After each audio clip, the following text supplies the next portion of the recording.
दोस्तों, आज हम एक्सप्लेन करने वाले हैं हाल ही में आई सीरीज खोज को, जो कि आपको जरूर पसंद आएगी। इसलिए वीडियो को अभी लाइक कर दीजिए। हम चलिए कहानी शुरू करते हैं। तो सीरीज की शुरुआत में हमें महाराष्ट्र के पंचकुनी नाम के हिल स्टेशन को दिखाया जाता है, जिसमें वेद नाम का आदमी कार में बैठकर किसी मीरा नाम की लड़की को कॉल कर रहा होता है। लेकिन तभी उसका मोबाइल स्विच ऑफ हो जाता है और वेद वहाँ के पास वाले पुलिस स्टेशन में पहुँच जाता है, जहाँ वेद अमोल नाम के पुलिस ऑफिसर को बताता है कि उसकी बीवी मीरा कल रात से गायब है और वो उसका कॉल भी नहीं उठा रही है। जिस पर अमोल वेद पर ही शक करने लगता है कि जरूर तुमने ही मीरा से लड़ाई करके उसे घर से बाहर निकाल दिया होगा और अब यहाँ तुम झूठी सिंपैथी दिखाने के लिए एफआईआर लिखवाने आए हो, ताकि सबको यही लगे कि तुम अच्छे इंसान हो। लेकिन तुम्हें नहीं पता कि मैं इस जुर्म में तुम्हें अरेस्ट भी कर सकता हूँ। तब वेद अमोल को बताता है कि आप ऐसे ही बिना एविडेंस के मुझ पर शक नहीं कर सकते, क्योंकि मैं भी एक लॉयर हूँ। जिस पर अमोल कहता है कि मैं भी एक कहानी लिख रहा हूँ, पत्नी की प्यास। जरूर तुम्हारी वाइफ का किसी और के साथ चक्कर चल रहा होगा,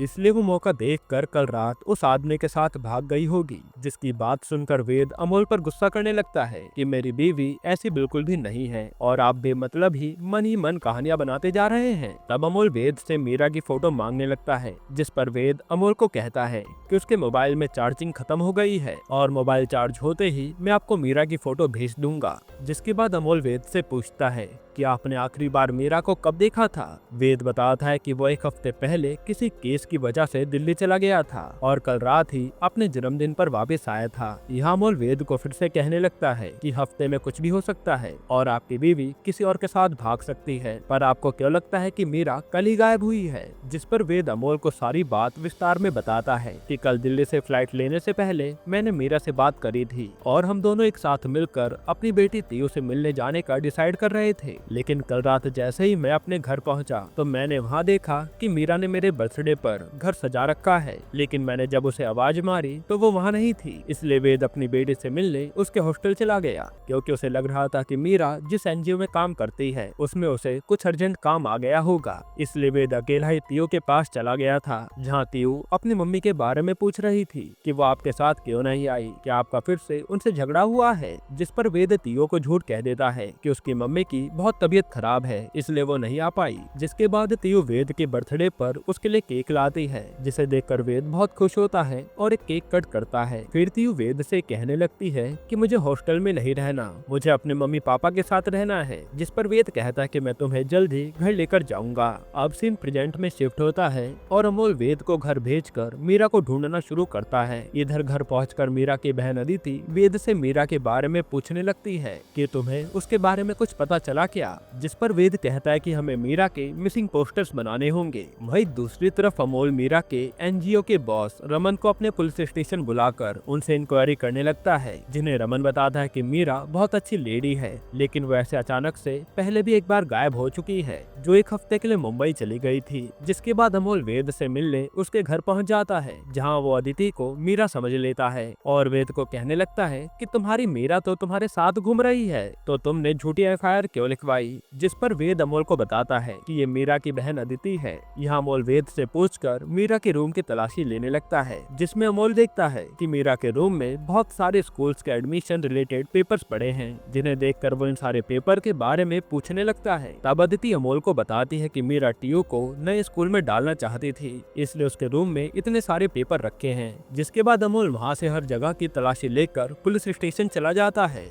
वहीं दूसरी तरफ हम देखते हैं कि अदिति मीरा के मिसिंग पोस्टर्स बना रही है, जिसमें उसका फेस लगाना बाकी रह गया है। इधर रात को अमोल वेद को कॉल करके बताता है कि मुंबई पुलिस को एक लेडी की लाश मिली है, इसलिए मैं चाहता हूं कि तुम मेरे कांस्टेबल के साथ जाकर मीरा को कंफर्म करके आओ। जिसे सुनकर वेद पूरी तरह डर जाता है और कांस्टेबल के साथ मिलकर मुंबई के लिए निकल जाता है। वहां पहुंचकर वो उस लेडी की लाश देखता है तो वो मीरा नहीं होती। ये देखकर वेद की सांस में सांस आती है। अब उसके अगले दिन सुबह स्टेशन में अमोल के पास किसी का कॉल आता है, जिसका कॉल रिसीव करते ही अमोल के एक्सप्रेशन बदल जाते हैं और यहीं पर सीन कट होता है। फिर हमें वेद को दिखाया जाता है, जो मुंबई से अपने घर पहुंचकर देखता है कि उसका घर का दरवाजा खुला हुआ है और अंदर इंस्पेक्टर अमोल खड़ा है, जिसके पास जाकर वेद अमोल से मीरा के बारे में पूछने लगता है। तब अमोल खुश होकर वेद को बताता है कि हमें तुम्हारी बीवी मीरा मिल गई है और वो ठीक तुम्हारे पीछे खड़ी है। तभी मीरा वेद के पास आकर उससे माफी मांगने लगती है कि वो झगड़ा करने के 2 दिन बाद गायब हो गई थी, जिस पर वेद अमोल को कहता है कि ये औरत कौन है और आप इसे मीरा क्यों कह रहे हैं। तब अमोल वेद पर हंसने लगता है कि माना कि तुम्हारा झगड़ा हुआ है, लेकिन अब तुम 2 दिन में अपनी बीवी की शक्ल ही भूल जाओगे। ऐसा कैसे हो सकता है, यही तुम्हारी मीरा है और देखो तुम्हारे घर की सभी फोटो में तुम्हारे साथ भी तो यही खड़ी है। जिनकी बात को झूठा साबित करने के लिए वेद अपने मोबाइल की फोटो अमोल को दिखाने लगता है, जिसमें यही मीरा होती है। तभी वेद मीरा के एनजीओ की साइड में जाकर उसकी फोटो निकालने लगता है, लेकिन उसमें भी यही मीरा निकलती है और वेद ऐसे रिएक्ट कर रहा था कि ये वो मीरा नहीं है। अब ये देखकर वेद बौखला जाता है कि ये औरत उसके साथ खेल रही है और इसने एआई की मदद से सब जगह अपनी फोटो लगा दी है। ये मेरी मीरा नहीं हो सकती। फिर वेद अमोल को अदिति के बनाए मीरा के मिसिंग पोस्टर को दिखाने लगता है, जिन पोस्टर में इसी मीरा की फोटो लगी होती है। लेकिन तब भी वेद इस औरत को मीरा मानने के लिए तैयार नहीं था। तब उसे याद आता है कि उसकी शादी के एल्बम में असली मीरा की फोटो जरूर होगी, जिसे ढूंढकर वो अमोल को दिखाने लगता है, लेकिन उसमें भी इसी मीरा की फोटो निकलती है, जिसे देखकर वेद बहुत गुस्सा हो जाता है और मीरा के पास आकर कहने लगता है कि तुम नकली मीरा हो। यहाँ तक कि वेद अपना आपा भी खो देता है और मीरा को मारने की कोशिश करता है। तब उसे अमोल रोकता है कि वो एक औरत के ऊपर हाथ उठाने के लिए उसे अरेस्ट कर लेगा। ये सुनकर वेद चुपचाप जाकर बैठ जाता है, जिसके पास आकर मीरा उसे उसके परिवार की बहुत पुरानी बातें याद दिलाने लगती है। यहाँ मीरा अपने आप को साबित करने के लिए वेद के छुपाए इम्यूनिटी बूस्टर को भी दिखाती है, जिसे देखकर वेद चौंक जाता है कि इसके बारे में सिर्फ मेरी बीवी मीरा ही जानती थी। पर तभी वेद मीरा से सवाल करने लगता है कि वो 2 दिन से कहाँ गायब हो गई थी, जिस पर मीरा वेद को बताती है कि वो कार से घूमने नासिक चली गई थी। तब वेद मीरा से उस कार के बारे में पूछने लगता है, जिसको पीछे से अमोल बताता है कि इनकी कार चोरी हो गई थी और वो उसी की कंप्लेन करवाने के लिए पुलिस स्टेशन आई थी। जहाँ मैंने इनका पूरा नाम पूछा तो मुझे पता चला कि ये आपकी वाइफ है। जिनकी बातें सुनकर वेद का दिमाग घूम जाता है और उसे कुछ भी समझ नहीं आ रहा होता। और तभी वहाँ अदिति आती है और वो मीरा को पहचानने से साफ इनकार कर देती है, जिसकी बात सुनकर वेद को राहत की सांस आती है कि चलो कोई तो है जो मेरी बात समझा। लेकिन तभी अदिति भी उस लड़की को मीरा कहकर बुलाने लगती है कि अरे मेरी बहन तू कहाँ चली गई थी। और यहाँ वेद मीरा को अपने कुत्ते के पास ले जाता है, जो मीरा के पास तुरंत चले जाता है। यानी कि हर कोई मीरा को पहचान रहा था सिवाय वेद के। जिसके बाद वेद अमोल को किनारे ले जाकर इस नकली मीरा का पर्दाफाश करने को कहता है, जिस पर अमोल कहता है कि तुम कल मीरा के साथ मेरे पुलिस स्टेशन आना, वहीं पर सब देखते हैं। अब अमोल के चले जाने के बाद मीरा वेद के लिए कॉफी बनाकर लाती है, जिससे वेद पूछने लगता है कि तुमने मेरी कॉफी में वो चीज तो डाली है ना जो तुम हर बार डालती हो। अब इसका मीरा के पास कोई जवाब नहीं होता और वो वेद के पास आकर उसे समझाने लगती है कि वो आज के बाद कभी भी झगड़ा नहीं करेगी और प्यार से ही रहेगी। पर वेद तो उसकी बातों में आने के लिए तैयार नहीं था। खैर उसके अगले दिन सुबह वेद मीरा के साथ पुलिस स्टेशन जाता है, जहाँ वेद अमोल को अपने बनाए कुछ सवाल मीरा से पूछने को कहता है। तब उसके सारे सवालों के जवाब मीरा बिल्कुल सही देती है। पर तभी अमोल वेद के लिखे उनके कुछ पर्सनल सवाल पूछने लगता है, जिसे सुनकर मीरा वेद पर गुस्सा हो जाती है कि तुमने हमारे प्राइवेट मोमेंट को एक सवाल बनाकर रख दिया है। जिस पर वेद मीरा को सही जवाब देने को कहता है और मीरा उन सवालों के भी सही जवाब देती है। तब अमोल वेद का लिखा आखिरी सवाल पूछता है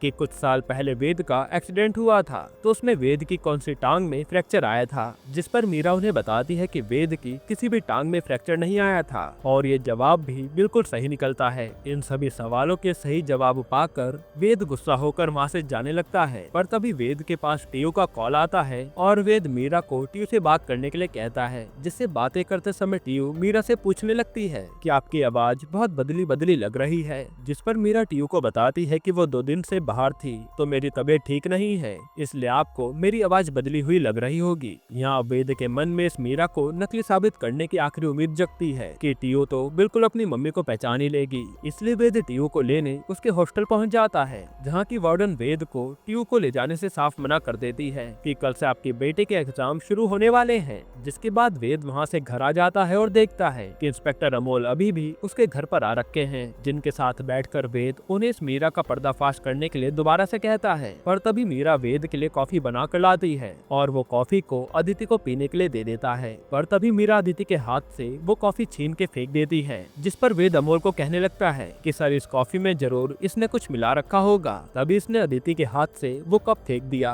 जिसकी इतना शक करने पर मीरा को गुस्सा आ जाता है और वो वेद को बताती है कि तुम्हारी इस कॉफी में मैंने इम्यूनिटी बूस्टर मिलाया है, जो कि लास्ट टाइम मिलाना भूल गई थी, लेकिन तब भी तुमने मुझ पर शक किया था और आज भी शक कर रहे हो। और रही बात इस कॉफी की, तो मैं आपको याद दिला दूं कि अदिति को कॉफी से एलर्जी है और तुम कब तक मेरे साथ ऐसे टेस्ट करते रहोगे कि मैं ही मीरा हूँ। फिर मीरा अमोल को बताता है कि शादी के 1 साल बाद मीरा का एक्सीडेंट हुआ था और उसकी बैक पर उसी एक्सीडेंट का निशान भी है। अगर वो निशान इसकी पीठ पर होगा तो यही असली मीरा होगी। तब अमोल वेद से लेडी कांस्टेबल को बुलाने के लिए पूछता है, लेकिन वेद उसे मना कर देता है कि मैं तो उसका पति हूँ, मुझे तो ये मार्क दिखा ही सकती है। लेकिन पहले तो मीरा मना करने लगती है, लेकिन वेद की संतुष्टि के लिए वो वेद को रूम में ले जाकर वो मार्क दिखा देती है, जिसे देखकर वेद भी हैरान हो जाता है कि आखिर ये कैसे हो सकता है। अब बाहर आकर अमोल मीरा से सवाल करने लगता है कि अगर तुम्हारी पेट पर ये निशान था तो तुम उसे दिखाने के लिए मना क्यों कर रही थी। तब मीरा अमोल को बताती है कि शादी के 1 साल बाद मैं, वेद और वेद की माँ मंदिर जा रहे थे, लेकिन बीच रास्ते में एक्सीडेंट हो गया जिसमें वेद की माँ गुजर गई और वेद जब भी मेरी पीठ पर ये मार्क देखता है तो उसे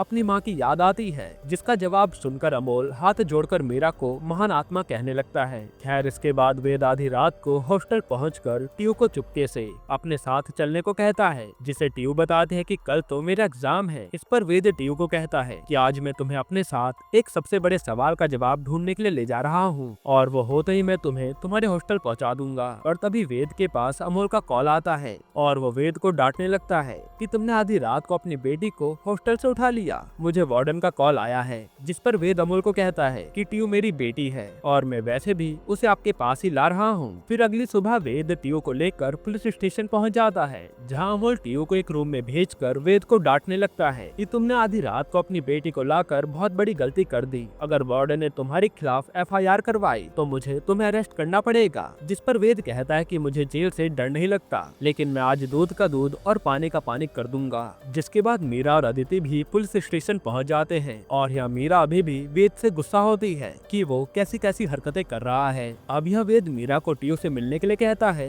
जिसे देखकर टीयू अपनी मम्मी को गले लगा लेती है और ये देखकर वेद बिल्कुल हक्का बक्का हो जाता है। पर तभी वहाँ टीयू की प्रिंसिपल वेद के खिलाफ कंप्लेन करने पुलिस स्टेशन आ जाती है, जिसे मीरा कहते कि आप टीयू को वापस ले जाइए और वो भी कहते कि ये मेरे पति के कारण हुआ है, इसलिए मैं आपसे माफी मांगती हूँ। अब यहाँ वेद सबके चले जाने के बाद अमोल को कहता है कि सर मुझे लगता है कि इसने सबके ऊपर काला जादू कर रखा है। जिस पर अमोल वेद पर ही गुस्सा करने लगता है कि मुझे लगता है कि तुम्हारा दिमागी संतुलन बिगड़ चुका है और वो वेद को वहाँ से घर जाने के लिए कह देता है। अब रात में वेद मीरा से शुक्रिया कहने लगता है कि उसने प्रिंसिपल से बात करके कंप्लेन करवाने से उन्हें रोक दिया। तब मीरा वेद से सवाल करने लगती है कि आखिर तुम मुझे पहचानने से मना क्यों कर रहे हो। तब वेद मीरा को गले लगाकर बहुत रोने लगता है। वहीं दूसरी तरफ अमोल रात में अपनी नई कहानी लिख रहा होता है, जो कि वो वेद की लाइफ पर ही लिख रहा था। पर तभी रात में वेद अमोल के घर पहुंच जाता है और उसके पास मीरा को झूठी साबित करने का एक और चांस है ये बताता है और वह अमोल को मीरा और टीयू के बाल का DNA निकलवाने को कहता है और यहाँ वो सैंपल भी लाया था, जिसके लिए अमोल मना करने लगता है। लेकिन वेद अमोल को समझाता है कि साइंस ही है जो अब मेरी मदद कर सकता है, इसलिए आप प्लीज मेरी हेल्प कीजिए और जल्दी से इसकी रिपोर्ट निकलवाइए। फिर अगली सुबह वेद ब्रेकफास्ट करने से पहले मीरा को देखने लगता है, जिसे मीरा वही खाना खाकर दिखाती है कि उसके खाने में कुछ भी नहीं मिला। फिर खाना खाने के बाद मीरा वेद के पास उसे कोई दवाई खाने के लिए लाती है, जिस पर वेद मीरा से पूछता है कि ये दवाई किस चीज की है। उसकी बातें सुनकर मीरा हंसने लगती है कि तुम ये दवाई 2 साल से ले रहे हो और तुमने ये दवाई काफी दिन से नहीं खाई है। अब समझ आया कि तुम मुझे पहचान क्यों नहीं पा रहे। तुम्हें दवाई खानी पड़ेगी वरना तुम्हारा दिमागी संतुलन ठीक नहीं रहेगा। जिस पर वेद मीरा पर गुस्सा करने लगता है कि मैं बीमार नहीं हूँ और यही बोलकर वो वहाँ से किसी प्राइवेट इन्वेस्टिगेटर देवराज से मिलने पहुँच जाता है, जहाँ वेद देवराज को सारी बात बताता है कि मेरे घर पर कोई औरत घुसकर मेरी पत्नी होने का दावा कर रही है और तुम्हें उसी औरत के बारे में पता लगाना है। तब देवराज वेद से 50,000 रुपए लेकर उस औरत के खिलाफ एविडेंस ढूंढना शुरू कर देता है। जिसके बाद वेद वहाँ से अपने घर आ जाता है और देखता है कि डॉक्टर निगम आ रखी हैं, जिन्हें देखकर वेद उन्हें भी पहचानने से मना करने लगता है। यहाँ डॉक्टर निगम वेद को याद दिलाने लगती है कि मैं तुम्हारा इलाज 2 साल से कर रही हूँ, तुम्हारा दिमागी संतुलन बिगड़ता जा रहा है, इसलिए तो टीयू को हमने हॉस्टल में डलवाया था। जिस पर वेद उन दोनों पर गुस्सा करने लगता है और घर से जाने के लिए कहता है। यहाँ मीरा और डॉक्टर निगम दोनों ही घर से बाहर आकर कार से चली जाती हैं, जिनका देवराज पीछा करने लगता है। वही वेद मीरा के रूम में जाकर छानबीन करने लगता है, जिसे बेड में रखी एक डायरी मिल जाती है जिसमें बहुत सारे नंबर लिखे हुए थे, लेकिन उन नंबर को सर्च करने पर उसमें कोई भी रिजल्ट नहीं निकलता। इधर देवराज वेद को कॉल करके बताता है कि उसको एक बहुत बड़ी इंफॉर्मेशन मिली है कि जब तुमने उन दोनों को बाहर भेजा तो मीरा डॉक्टर निगम को हॉस्पिटल छोड़कर अदिति के रेस्टोरेंट गई थी, जहां मीरा ने अदिति से कोई पेन ड्राइव लेकर कुछ किया और वो पेन ड्राइव वापस अदिति को दे दी। खैर फिर अगले दिन वेद मीरा के बनाए खाने को बिना झिझक के खाने लगता है, जिसे ऐसा करता देख मीरा वेद की तबीयत देखने लगती है कि आखिर वेद ने इतनी आसानी से खाना कैसे खा लिया। फिर यहाँ वेद मीरा को टीयू से लैंडलाइन पर बात करने के लिए कहता है और फिर इतने में ही मीरा के मोबाइल को अपने लैपटॉप से कनेक्ट कर लेता है, जिसमें वो मीरा की सारी चैट्स पढ़ लेता है और देवराज को मैसेज करके बता देता है कि मीरा आज भी अदिति के रेस्टोरेंट जाने वाली है। जिसके बाद वे देवराज को कॉल करके किसी भी तरह से मीरा से वो पेन ड्राइव लाने को कहता है। तब देवराज भी रेस्टोरेंट पहुंचकर मीरा के लैपटॉप पर झांकने लगता है, जहां मीरा लैपटॉप पर देवराज की शेड देख लेती है और पीछे मुड़कर देवराज से बात करने लगती है कि शायद आप कल भी इसी रेस्टोरेंट में आए थे ना, जिसे देवराज सच बोल देता है कि हाँ मैं कल इस रेस्टोरेंट में आया था क्योंकि मुझे यहाँ का सूप बहुत अच्छा लगता है। अब यह वे देवराज को बार बार कॉल कर रहा होता है, जिसका कॉल उठाकर देवराज उसे बताता है कि ये औरत तो बहुत तेज है, इसने मुझे तुरंत पहचान लिया लेकिन मैं उसका पेन ड्राइव नहीं चुरा पाया। जिस पर वे देवराज को मीरा की पेन ड्राइव किसी भी हालत में लाने को कहता है और कॉल कट कर देता है। यहाँ देवराज देखता है कि मीरा वो पेन ड्राइव अपने ही पर्स में रख लेती है और अदिति से कुछ बात करके वापस जाती है। फिर जैसे मीरा वापस आती है तो वो देखती है कि उसका पर्स और सामने बैठा आदमी दोनों गायब हैं। वहीं दूसरी तरफ देवराज वेद को मीरा का पर्स लाकर देता है, जिसे देखकर वेद देवराज पर गुस्सा करने लगता है कि इस आदमी को मैंने क्या लाने को कहा था और ये क्या लेके आया। खैर अभी वो ये सारी बातों को इग्नोर करके उस पेन ड्राइव को अपने लैपटॉप में लगाकर देखने लगता है, जिसमें मीरा ने पासवर्ड लगा रखा था। अब इस पेन ड्राइव को लेकर वेद सीधा पुलिस स्टेशन पहुंच जाता है, जहां पहले से मीरा अपनी पेन ड्राइव की चोरी होने की कंप्लेन लिखवा रही थी। इस पर वेद मीरा से उसकी पेन ड्राइव के बारे में पूछने लगता है। तब मीरा उसे बताती है कि उस पेन ड्राइव में उसके बहुत इंपॉर्टेंट डॉक्यूमेंट्स थे। यहाँ वेद अमोल को बाहर बुलाकर इस शातिर औरत के बारे में बोलने लगता है और अमोल को वो पेन ड्राइव देता है, जिसे देखकर अमोल को कुछ समझ नहीं आ रहा होता कि अंदर मीरा इस पेन ड्राइव की रिपोर्ट कर रही है और ये पेन ड्राइव उसी के पति के पास है। तब अमोल वेद को मीरा के सामने इस पेन ड्राइव को खोलने की बात करता है और अंदर आकर अपने एक्सपर्ट से उस पेन ड्राइव को खुलवाने लगता है, जिसमें वो पेन ड्राइव बार बार पासवर्ड मांग रही थी। यहाँ मीरा अमोल को बताती है कि ये पेन ड्राइव अगर ज्यादा बार खोलने की कोशिश करते हैं तो इसके अंदर जितना भी डाटा होता है सब डिलीट हो जाता है। साथ ही मीरा वेद को डॉक्टर निगम के पास उसका टेस्ट कराने के लिए कहती है, जिसकी बीमारी के बारे में पता चलने पर अमोल भी वेद को अपना टेस्ट एक बार कराने को कहता है। फिर यहाँ से बाहर निकलकर वेद सीधा अदिति को कॉल करके उस पेन ड्राइव के बारे में पूछता है, जिसके बारे में सुनते ही वो घबरा जाती है और वेद को झूठ कहती है कि मीरा तो अपना एनजीओ का काम करने यहाँ आती है क्योंकि उसे घर में इतना टाइम नहीं मिल पाता कि वो अपना काम कंप्लीट कर सके। इधर देवराज वेद को कॉल करके बताता है कि उसे मीरा के बारे में कुछ पता चला है और मैं उसे के बारे में पता करने अपने खबरी के साथ जा रहा हूँ और जल्दी आपको मीरा के डिटेल्स लाकर देता हूँ। जिसके बाद वेद अमोल के कहने पर डॉक्टर निगम से मिलने पहुँच जाता है, जहाँ डॉक्टर निगम वेद का टेस्ट ले लेती है और वेद को बताती है कि अगर उसकी रिपोर्ट नॉर्मल आई तो वो ठीक होगा, वरना अगर रिपोर्ट में कुछ भी गड़बड़ी हुई तो आपको पागल खाने में भेज दिया जाएगा। फिर वेद यहाँ से अपना टेस्ट करवा कर घर जाने लगता है और मन ही मन अपनी इमेजिनेशन बनाने लगता है, जिसमें उसे पागल खाने वाले लेकर जा रहे हैं। इसके बाद वेद घर पहुंचकर मीरा के पास आता है, जहां मीरा वेद से डिवोर्स लेने की बात करती है। ये सुनकर वेद हंसने लगता है कि डिवोर्स तो तब होगा जब मैंने तुमसे कभी शादी करी होगी, लेकिन फिर भी वो मीरा से छुटकारा पाने के लिए डिवोर्स करने के लिए मान जाता है। पर तभी वेद के पास देवराज का कॉल आता है और वो उसे बताता है कि जो आपके घर में घुसकर मीरा होने का दावा कर रही है उसकी तो 2 साल पहले किसी और के साथ शादी हुई थी। जो सुनकर वेद बहुत खुश होने लगता है, लेकिन तभी डॉक्टर निगम वेद को अपने पास बुलाती है कि आपकी रिपोर्ट आ गई है, जहां वेद अमोल को भी अपने साथ लेकर पहुंच जाता है। फिर डॉक्टर निगम बताती है हैं कि आपकी हालत दिन प्रतिदिन बिगड़ती जा रही है और आपको हमें 48 घंटों में पागल खाने में डालना होगा। जो सुनकर वेद चौंक जाता है। खैर फिर रात होने के बाद वेद के घर मीरा के कहने पर एडवोकेट विजय डिवोर्स पेपर लेकर पहुंच जाता है, जहां वेद वो सारे पेपर्स पढ़ने लगता है जिसमें साफ लिखा था कि टीयू की कस्टडी उसकी मम्मी को मिलेगी और वेद टीयू से सिर्फ महीने में 6 घंटे मिल सकता है, जिसे पढ़कर उसे गुस्सा आ जाता है और वो उन पेपर्स पर साइन करने से इनकार कर देता है। यहाँ विजय वेद को कोर्ट में केस करने के लिए कहता है, जिसमें वो वेद को याद दिलाता है कि उसने अभी अपनी बेटी को बिना बताए हॉस्टल से गायब भी कर दिया था। जो सुनकर वेद विजय को घर से बाहर कर देता है और रात में टीयू के हॉस्टल पहुंचकर वॉचमैन को टीयू को बुलाने के लिए कहता है। फिर वो अमोल को कॉल करके डीएनए रिपोर्ट के बारे में पूछने लगता है, जिसको अमोल बताता है कि रिपोर्ट आने में अभी 1 हफ्ता लगेगा। इधर वॉचमैन आकर वेद को बताता है कि टीयू हॉस्टल में नहीं है, जिस पर वेद गुस्सा करने लगता है। पर तभी वहाँ प्रिंसिपल आकर वेद को बताती है कि मीरा आई थी, वो टीयू को अपने साथ लेकर घर चली गई। जिनकी बातें सुनकर वेद घबरा जाता है और जल्दी से घर पर जाने लगता है और वहाँ पहुंचकर वो देखता है कि टीयू घर पर ही है और यहाँ तो मीरा और टीयू अपना अपना सामान पैक कर रही होती है। तब मीरा कहने लगती है कि मेरा तुम्हारे साथ अब कोई रिश्ता नहीं है और मैं टीयू को लेकर अपने साथ जा रही हूँ। जिसे सुनकर वेद को बहुत गुस्सा आता है और वो मीरा पर हाथ उठाने लगता है, लेकिन वो अपने आप को किसी तरह रोकता है। फिर वो मीरा के पास बैठकर उसे अपने साथ रहने के लिए मनाने लगता है। यहाँ मीरा टीयू से पूछती है कि वो किसके साथ रहना पसंद करेगी, जिस पर टीयू मीरा के गले लगकर उसके साथ जाने को कहती है। तब उन दोनों को रोकने के लिए वेद कमरे में लॉक कर देता है। वहीं दूसरी तरफ अदिति अमोल को कॉल करके वेद के घर पहुंचने के लिए कहती है, जहां वो पहुंचकर देखता है कि वेद ने मेन डोर लॉक कर रखा है। इसलिए वो पीछे के रास्ते से घुसकर वेद को मीरा पर हाथ उठाने के लिए अरेस्ट कर लेता है और पुलिस स्टेशन ले जाता है। अब यहाँ वेद अमोल को कहने लगता है कि उसके पास एक एविडेंस है जिससे सब साबित हो जाएगा और वो सबूत मेरा डिटेक्टिव देवराज है, जिसका नाम सुनकर कांस्टेबल वेद को बताता है कि वो तो 2 दिन से गायब है और उसकी मिसिंग रिपोर्ट हो रखी है। यहाँ वेद उस औरत को कोसते हुए रोने लगता है कि उस औरत ने मेरी जिंदगी तबाह कर दी और अपने आप को मीरा बता रही है। क्या मैं अपनी बीवी को नहीं जानता हूँगा? फिर अमोल वेद से पूछने लगता है कि आखिर तुम्हें क्यों लगता है कि औरत तुम्हारी बीवी मीरा नहीं है? तब वेद अमोल को रोते हुए बताता है कि मीरा मेरे जन्मदिन वाले दिन मर चुकी है और उसे मैंने खुद अपने हाथों से मारा है।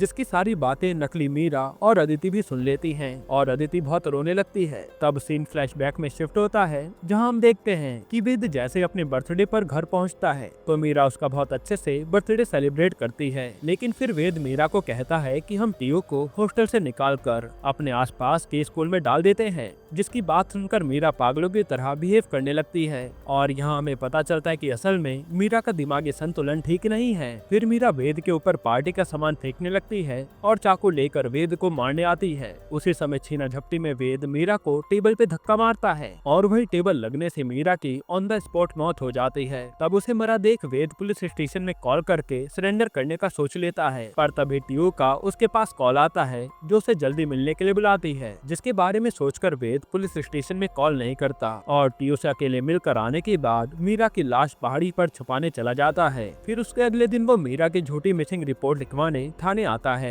अब सीन प्रेजेंट में शिफ्ट होता है, जहां वेद अमोल को बोलता है कि सब कुछ मेरे प्लान के मुताबिक चल रहा था, पर पता नहीं कहां से ये नकली मीरा मेरे घर पर आ गई। और यहाँ हमें पता चलता है कि इन सबके पीछे अमोल का ही हाथ था और ये नकली मीरा पुलिस इंस्पेक्टर कीर्ति है। इन लोगों को अदिति से इन्वेस्टिगेशन करने पर पता चला था कि दोनों पति पत्नी के बीच टीयू को लेकर हमेशा झगड़ा होते रहता है। फिर अनमोल हंसते हुए वेद को बताता है कि तुमने सबसे बड़ी गलती ये कर दी कि तुमने मीरा की कार को कहीं छुपा दिया था और वो कार हमें मिल गई, जिससे हमारा शक तुम पर चला गया। लेकिन इतना एविडेंस काफी नहीं था, इसलिए हमने एक प्रॉपर प्लान करने के लिए तुम्हें अपने कांस्टेबल के साथ मुंबई भेजा था, ताकि हमें अपने प्लान को एग्जीक्यूट करने के लिए टाइम मिल सके, जिसके लिए हमने सबको अपने साथ मिलाना था। और इसमें हमारी सबसे ज्यादा मदद डॉक्टर निगम ने करी, जिन्होंने तुम्हें ऐसा डराया कि तुम खुद को पागल समझने लगे और तुमने सारा सच निकाल दिया। वहीं रही बात देवराज की, तो वो तो अभी जेल में है। उसके हाथों में कीर्ति का मैरिज सर्टिफिकेट और नकली लाइसेंस लग गया था, इसलिए हमने उसे पकड़ लिया। फिर वेद अदिति से बहुत माफी मांगता है कि उसने ये जानबूझकर नहीं किया था, जिसके बाद हम देखते हैं कि वेद टीयू की जिम्मेदारी अदिति पर छोड़कर चुपचाप जेल चला जाता है और यहीं पर ये शानदार सीरीज खत्म होती है। दोस्तों, आपको ये सीरीज कैसी लगी हमें कमेंट में जरूर बताइएगा और इसके अलावा आप कौन सी सीरीज का एक्सप्लेनेशन चाहते हैं वो भी कमेंट कीजिएगा। बाकी अगर आपको हाल ही में आई एक कमाल की मूवी देखनी है तो आप ये वीडियो देख लीजिए।